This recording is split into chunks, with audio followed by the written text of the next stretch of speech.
Questão da FUVEST 2013, segunda fase.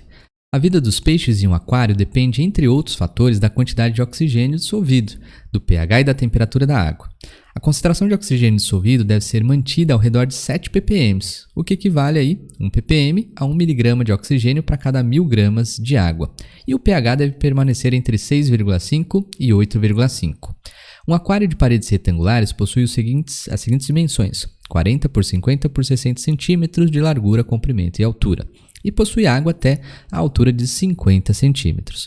O gráfico abaixo apresenta a solubilidade de oxigênio em água em diferentes temperaturas e a 1 atmosfera. Na letra A água do aquário mencionado contém 500 mg de oxigênio dissolvido a 25 graus Celsius. Nessa condição, a água do aquário está saturada em oxigênio? Justifique, dada a densidade da água do aquário, a 1 grama por centímetro cúbico. Bom, já peguei aqui no gráfico a temperatura de 25 graus Celsius e aqui verifiquei qual é a solubilidade de oxigênio nessa temperatura. Nós temos 7,5 miligramas de oxigênio para cada 1000 gramas de água a 25 graus Celsius. Sendo assim, lembrando que ele mesmo informou no texto, a relação que nós temos de 1 miligrama para cada 1000 gramas de água, de oxigênio para água, equivale a 1 ppm. Sendo assim, nós temos o equivalente a 7,5 ppm. Beleza? Bom, agora vamos trabalhar com os dados do nosso aquário. Ele fala aí que o aquário ele tem 40 centímetros aqui, 50 centímetros e uma altura de 60 centímetros. Só cuidado que esse aquário ele não está totalmente preenchido por água. Ele fala que a água assume aqui uma altura de apenas 50 centímetros.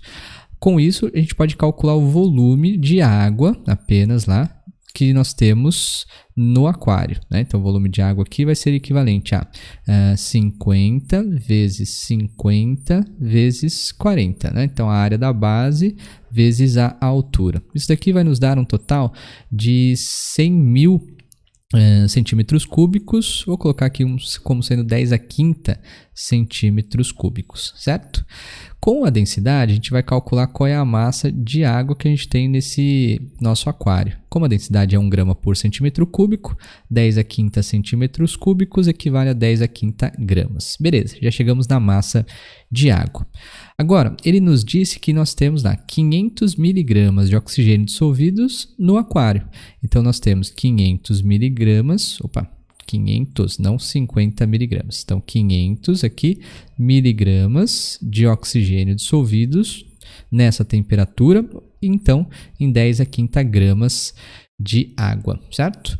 Como ele quer comparar pelo gráfico, que são 1000 gramas de H2O, nós temos 10 a terceira gramas, 1000 gramas, a gente vai calcular X. Fazendo a conta aqui, para X, então 500 miligramas vezes 10 a terceira dividido por 10 a quinta, nós vamos ter o equivalente a 5 miligramas de O2 para cada 1000 gramas de H2O, 1000 gramas de água, certo? É claro que a gente poderia já direto ter feito a comparação a 25 graus Celsius. A solubilidade máxima do oxigênio em água é 7,5 para cada 1000 gramas de água. Nós estamos com 5 miligramas de água, então nós estamos abaixo do valor de saturação máxima que nós temos lá de oxigênio para água. Ou podemos comparar em ppm também. A relação de miligrama para 1000 gramas de água dá ppm, então nós temos 5 ppm aqui. Ele está abaixo da solubilidade. Então, respondendo lá para a FUVEST, nessa condição a água do aquário está saturada em oxigênio? Não. Considerando que a 25 graus Celsius nós temos no máximo 7,5, estando a 5 ppm está abaixo, então está insaturado. Beleza? Vamos para o item B agora. Ele diz no item B, deseja-se verificar se a água do aquário tem um pH adequado para a vida dos peixes. Lá no texto ele falou que o pH adequado para a vida dos peixes está entre 6,5 e 8,5. Com esse objetivo, o pH de uma amostra de água do aquário foi testado utilizando-se o indicador azul de bromotimol e se observou que ela ficou azul. Então note aqui, o azul de bromotimol ficou azul. Se ela ficou azul, ela está nessa faixa aqui. Note que estando nessa faixa, nós vamos ter um pH que deve estar no mínimo em 7,5, porque ele começa o azul aqui em 7,5. Nós já temos essa informação de que a água está em 7,5. Legal? E em outro teste, com uma nova amostra de água, qual dos outros dois indicadores da tabela dada, né, deveria ser utilizado para verificar se o pH está adequado? Explique. Bom, perceba que nós temos que sempre estar entre 6,5 e 8,5 para que você tenha a vida dos peixes lá tranquilamente dada, né? Se nós utilizarmos o vermelho de metila, perceba que o mínimo que ele, né, estando já 7,5, ele vai ficar aqui amarelo.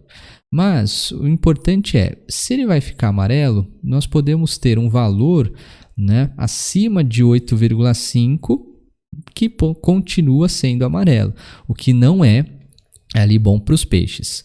Nós já sabemos que, pela medida inicial do azul de bromotimol, a água do aquário deve estar no mínimo a 7,5, porque ele fala que está azul. Se nós utilizarmos o vermelho de metila, tudo vai ficar amarelo, né, em 7,5. E tudo estando em amarelo, pode ser que esteja corretamente em 6,5, mas também pode ser que esteja acima de 8,5, porque tudo isso aqui é a relação do amarelo. Então não é uma boa utilizar o vermelho de metila. Agora, se nós já sabemos, pela indicação do texto, que estamos a 7,5, aqui a fenolftalina vai se mostrar incolor. Então, ótimo. Mas, se a água testada passar de 8,5 e estiver imprópria para a vida dos peixes, então acima de 8,5 ela pode ficar rosa claro ou rosa intenso. A fenolftalina é uma melhor pedida, então, em relação ao vermelho. De novo, por quê? Nós já sabemos que ele está a 7,5, mas que é ok para a vida dos peixes, mas se passar de 8,5, aí a fenolftalina muda de cor, então a gente consegue perceber que a água estaria imprópria. O melhor mesmo é a utilização da fenolftalina, beleza? É isso aí, até mais.